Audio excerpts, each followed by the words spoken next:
What's going on, gang? It's your boy Phantm Phuego. Phantmphuego.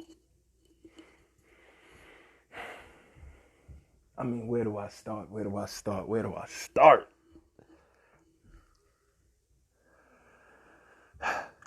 We are losing entirely too many people. Too many young lives are being taken unnecessarily. And at this point, I'm kind of tired of talking about that shit. Like,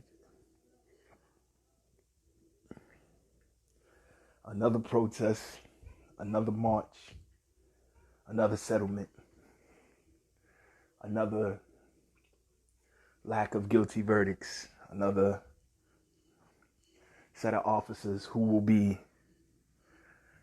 smeared in the public and mirrored in the public, and their families will be getting all type of death threats in their DMs, and people will release their personal information and all these things that have nothing to do with the fact that these people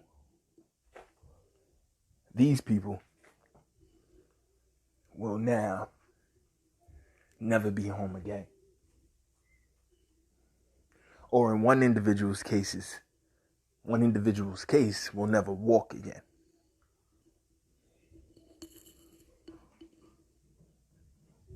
I don't understand how we see this as some win or some W or something good going down. Like I'm at my wit's end talking about this stuff. It makes no sense what can I say about it at this point that hasn't been said already? Literally, like, what can I say about this that hasn't been said already? And this is only 2020. Like, we ain't even talking about people from previous years, the Trayvon Martins, the Mike Browns, the Sandra Blands. I'm just tired of it because of Breonna Taylor, George Floyd, Walter Wallace, Ahmaud Arbery. Like, I'm tired of it just because of this year. And while other people from other communities can reach out to the black community, African American community, whatever you want to classify that community, our community, my community, whatever type of title you want to give to us. None of it is fixing anything. The protests, the marching, the rioting, fighting with police being ambushed. None of it is fixing a damn thing. None of it fixes anything. So then what's the point? I mean, really, what's the point? To stand side by side with hundreds of other angry, screaming people. To stand directly in less than 10 feet in front of the people who you feel are causing you the pain and the anger and the anguish and the hurt. And be divided by a small metal gate. Or sometimes no gate at all. And just to stand there and yell and scream or throw rocks or spit and say every curse word you could think of about their mama, their grandmama, their wife, their little baby girl, all that. You could do that. How many more times are we going to do this? How many times has this happened in 2020 already? And every time it happens, it's like a depleting of resources. What do you mean by depleting of resources? Like, a depletion is to take away from. So every time you get up and you get rallied up and you get real angry and riled and you ready to go tear the whole town down. You want 110. Like, if you was on 110 back in February, by the time April come, you might be at 90. By the time June or July hit, you might be at 85 for those. It's hot in the summertime, kept it up. Now look at what time this Walter Wallace situation, and then the subsequent issues that happened in Washington, D.C. and one other place I can't remember, forgive me right now, respectively, to deal with 3 unarmed or semi-armed, allegedly armed, knife-wielding, allegedly situations in such a short period of time.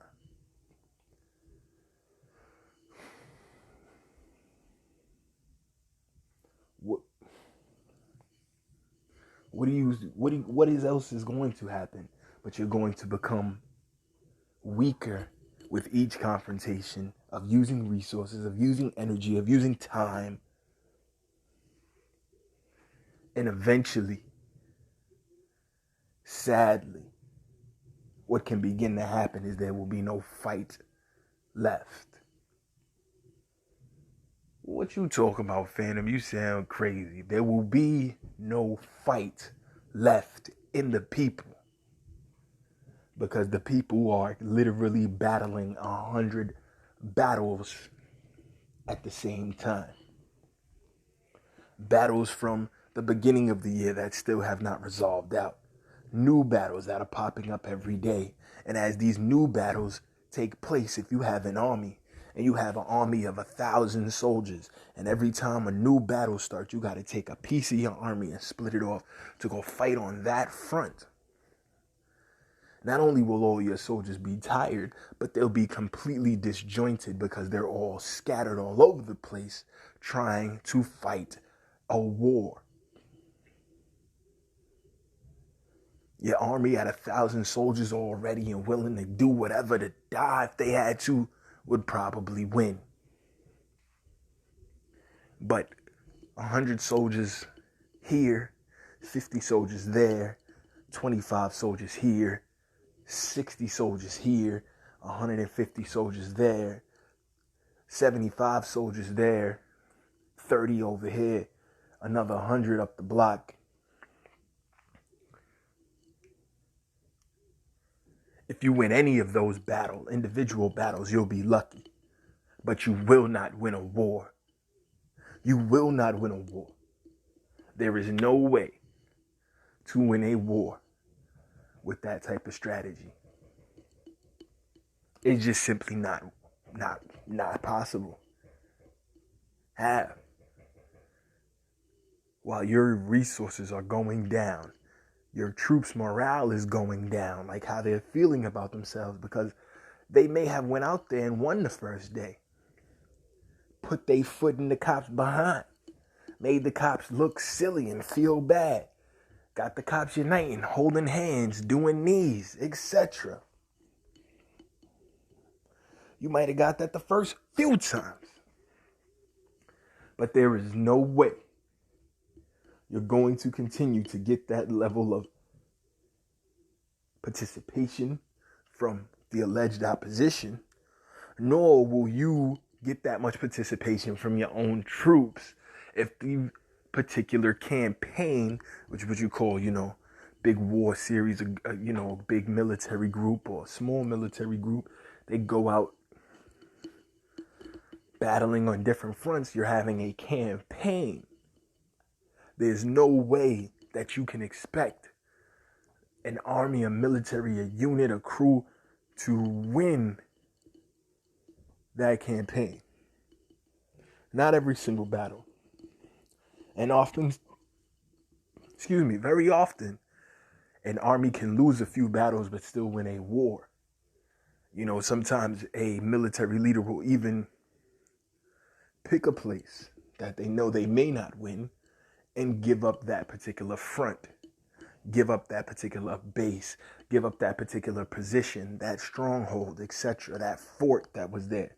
Just abandon it and let the opposition take that place, thinking they may have gotten an upper hand, when in reality, the leader has already calculated losing that place. And in losing that place, they won't lose their military footing or their position at the top of the battle going on or of the war. So very often you'll have times where you'll have to strategically take an L.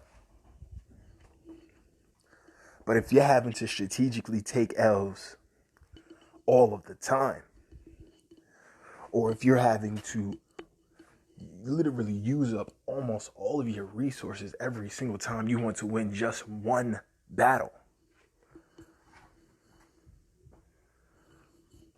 your troops' morale will be so low they may not even come out to complete the rest of the war. Your troops' morale will be so low they may not see an end to the war in sight and may just lose hope, allow themselves to be killed, allow themselves to be murdered, just not want to battle any longer. Just walk away. Not care any longer. I mean, there's so many things that can happen. There are so many tragic ways campaigns can end, and end very roughly for militaries. And it goes no different for political activist groups, grassroots groups, larger groups. Doesn't matter. It does not go any different. People will get tired of not getting results. Morale will fade. Morale will wane. People will start to complain. People will start to moan and groan and bemoan the situation and regret getting involved in the first place. It's like that old saying goes, sometimes you can make somebody feel like doing you a favor is now a problem. They signed up, they enrolled, they was ready to rock and roll, but nothing is coming of it. So after 1, 2, 10, 20 times of that, if they get to 20 before they realize, it's very likely that they've lost morale. And that happens all the time. And the bigger the situation you are facing, the larger the enemy, the bigger the uphill battle, the easier that is to happen. And you will have this huge, massive army, massive amounts of resources, high morale, be dwindled down to nothing. You will have people that were down out to be in them streets, rioting and protesting every single time. And those numbers will go down. You'll have people out there that were organized, and it'll get more chaotic. You'll have people out there that were communicating and in unison, and the communication will get bad, and the unity will falter, and groups will disband, and smaller operations will be created. And that in and of itself will start infighting, and the infighting will take people out. And the lack of resources will take people out. And the extended time frame of the campaign period, or the initiative, or the goal, or the agenda will take people out.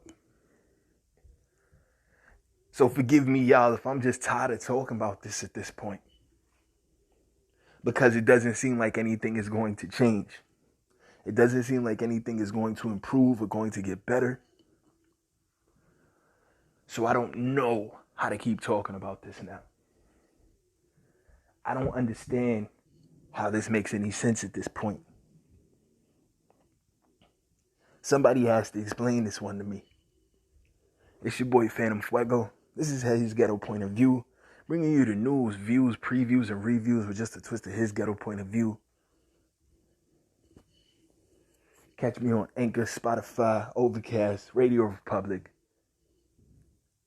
and all places where dope podcasts are listened to, shared, streamed, where they provoke thought, where they make people laugh, make people cry, make people angry, get people energy up, get people to have a moment of thought and clarity. That's what his ghetto point of view is about. We appreciate everybody who shares out the show. Please make sure to put on your notifications, like and subscribe, favorite it, hit that heart, hit that star, hit that checkbox. confirm that you want to receive notifications from the show and be informed when the show starts. We definitely appreciate the support. We love the support. Thank you, guys. I'm going to take a quick break, and then we're going to get into something real spicy. Shit, it's your boy Phantm Phuego. Let's get to it.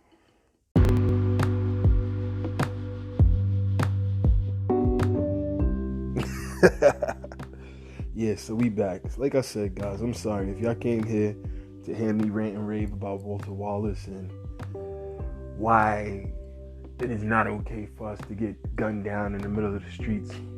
Again, I don't have it in me today, y'all. I'm disgusted with that whole situation. It doesn't make any sense, and it's not going to make any sense. And if we keep letting it drain our energy without actually doing something that compels people to our position, we're just going to keep repeating the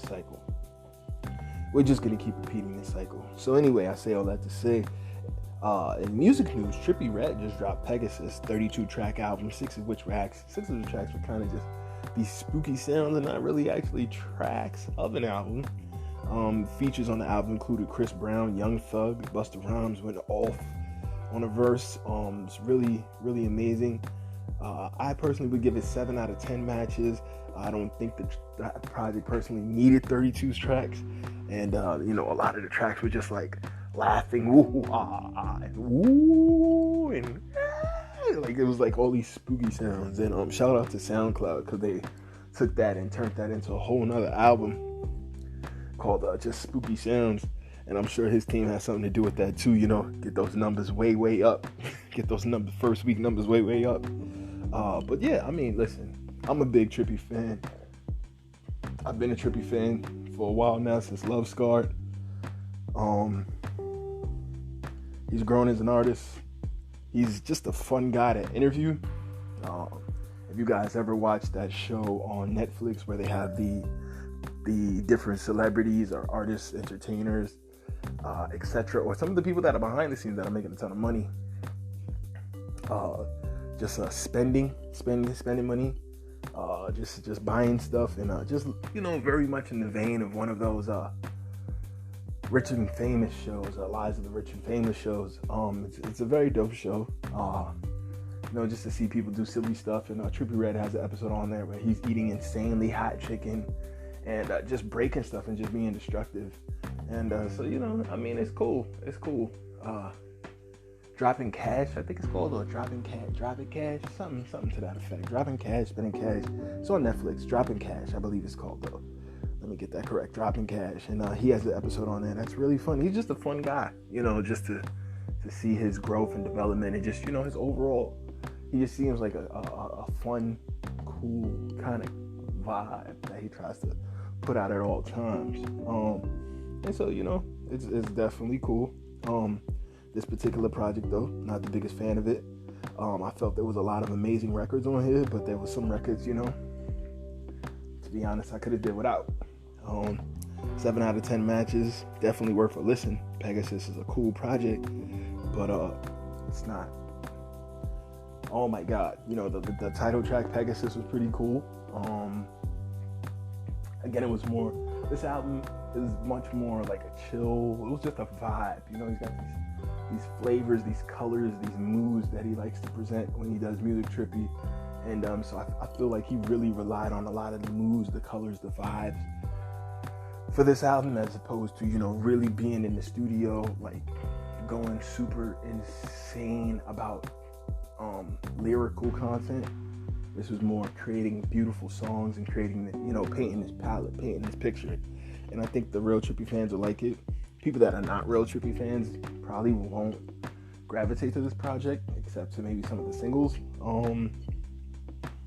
Yeah, it's okay. It's all right. Shout out to Trippie though. He's definitely winning. Definitely he'll have a follow up to this, because Trippie's one of those guys that puts out a lot of material. So he'll be back very soon. I can guarantee it. In Trump news, everybody has been been absolutely insane what's been going on. Artists are supporting Trump, activists are supporting Trump, rappers are supporting Trump. Most recently, Lil Wayne came out to support Trump, and he's been receiving an insane amount of backlash and vitriol since then. Listen, I don't know what else to say except, Lil Wayne has every right to vote for whoever he wants, but I don't think that gives us a right to start calling him all types of names. Number one, and number two, it seems that we're entirely too comfortable allowing people, let me say this delicately, who never really was hip-hop people that were never really hip-hop heads, people that never grew up with Wayne, people that don't understand Wayne really to the degree people inside the culture made. We allow these people who probably can't name 5 Lil Wayne songs to now say he needs to shut the F up. He's a dummy. He's a dumbass. He's retarded. Shout to Roland Martin. Roland Martin was going in on Lil Wayne. And you, sir, I have a lot of things I'm going to say about Roland Martin and Roland Martin Unfiltered and some of the guests that go on that show, but I'll reserve that for another day. But you, sir, are the epitome of a coon. You, sir, are the epitome of a coon and a clown. You are a coon. You are a clown. You buck dance. You do all these silly things for people who could care less about you. Let's just leave it at. Let's just put it out there. I know you're Sigma Pi Phi, and you're Alpha. You're part of all these fraternities, so you're beholden to certain people. Alpha Phi Alpha. So you're beholden to certain people.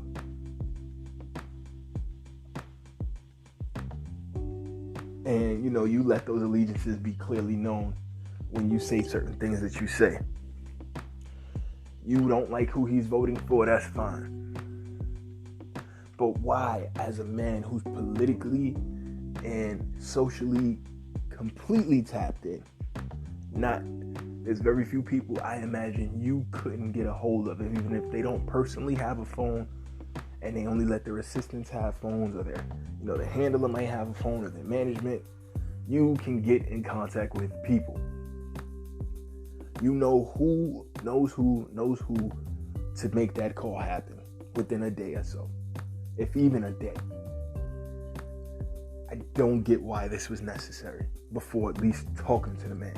I don't get why not have him on the show if you're going to talk about him in that fashion, so he can at least be there to defend himself as you speak about him in that manner. And maybe he wouldn't want to come on the show. Was the offer extended? If so, can you show us that in writing? If not, I don't know if this is the time for so much division. And when you got people like that with these huge platforms who feel the need to make sure that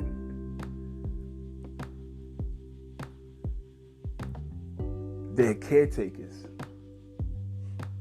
know that they are in line,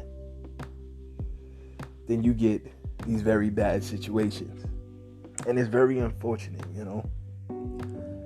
because despite how I personally would feel about Lil Wayne voting Republican, voting for Trump,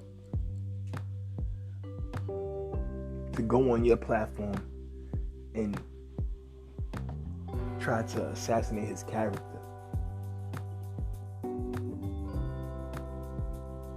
when you arguably don't do anything for anybody's community, let alone your own, it's very disturbing. It's very disturbing.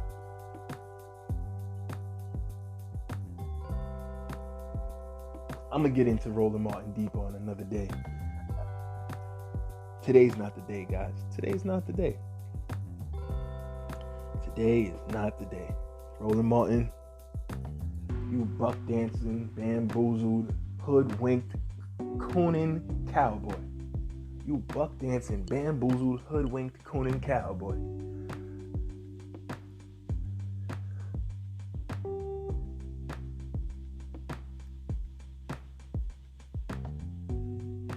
Who allegedly grabs ankles from time to time. Allegedly grabs ankles from time to time.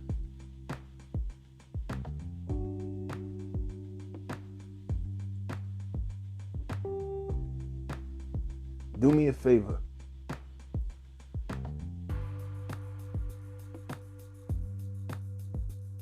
Shut your mouth. Just live in silence when it comes to anything that anyone is doing that you're mad at. Just live in silence with it, bro, because or give the person that you're having the grievance with an opportunity to come on your show. You gave Ice Cube an opportunity to come on the show. O'Shea Jackson, aka Ice Cube, you gave him an opportunity to come up there and speak his piece. Give Sean Carter an opportunity to come up there.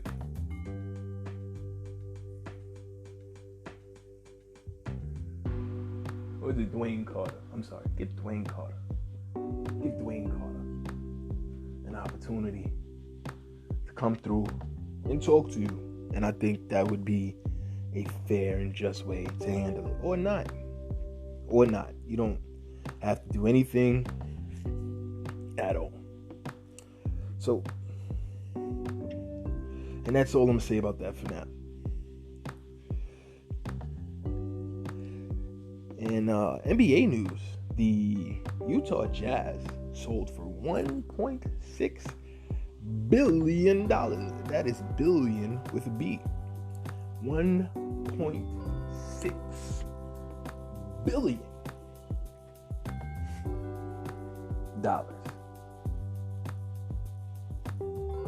Insane. I actually thought they would be valued higher than that. So according to this article by Joseph Sucker and Bleacher Report, the Vivint Jazz in the Vivint Arena sold to the Ryan Smith after 35 years under the Miller family. Gail Miller has agreed to sell the Utah Jazz to Qualtrics co-founder Ryan Smith. The team confirmed Vivint Smart Home Arena, the Salt Lake City Stars of the NBA G League, and the AAA Salt Lake Bees will be included in the purchase. Oh, so he got the Jazz, the G League team, and the Salt Lake Bees, which are a AAA team. Miller issued a statement in the deal. I have known Ryan for several years and admire and value the values by which he and his wife Ashley live their lives. They have such a love and connection for Utah and this team because of our friendship and several high-level conversations over the years. Ryan recently approached our organization to inquire about the possibility of purchasing the Utah Jazz and some of our other sports and entertainment properties. After much soul-searching, lengthy discussions, and extensive evaluations of our long-term goals, my family and I decided this was the right time to pass our responsibility and cherished stewardship of 35 years to Ryan and Ashley, who share our values and are committed to keeping the team in Utah. We have every confidence they will continue the work we have undertaken and move the team to the next level. Our family remains invested in the success of the Utah Jazz and these businesses, and we will retain a minority interest. According to Woj of ESPN, Smith is a lifelong Utah resident and Jazz fan, and he and his wife Ashley have a long-standing relationship with the franchise. Woj also tweeted that Ryan Smith is 40, and he built a software company that sold for a reported $8 billion. Whoo! So the brother might have a little coin to spend on this, this team. If you got $8 billion, you could definitely invest $1.6 billion into a basketball team. And if you sold your thing for $8 billion, and let's say you got, after you did all the paperwork and whatnot, like 6.5, taxes, paperwork, fees, lawyers, 6.5 to 7 of that came to your pockets. That's a pretty penny, and definitely will allow you to make some things happen.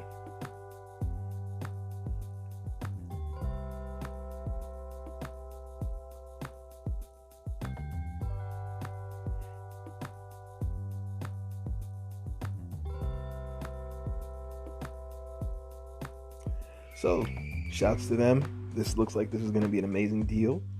And Nothing much to say. 1.6 billion for a team in Utah. I mean, to me, that's a great haul. I don't know what you guys, but I think that's an excellent deal, and I think that team is on the rise. They've got amazing young talent, especially people like Donovan Mitchell. I think if they can, I don't know how that thing with him and Gobert is going to work out. I think Gobert is going to have to get out of there. They're going to have to become more offensively minded. I think the era of just having a one-sided player, even one as massively talented on one side as Gobert, just kind of hunking up the middle on the offensive end is kind of over. And yeah, I don't see him getting re-signed, even being as talented he is on defense. I don't see him getting re-signed for much of the same value going forward. He may be better served at this point going to play for a team overseas, and I'm talking about a big team, and getting like $100 million, $150 million contract, like a Maccabi Tel Aviv, or one of these other really big notable teams, like play for Spain, or go play in Israel, go play in Spain, go play in China, but go play in Russia, and get the bag, go play back in France and be the guy in France for 200 million euros a season, something crazy,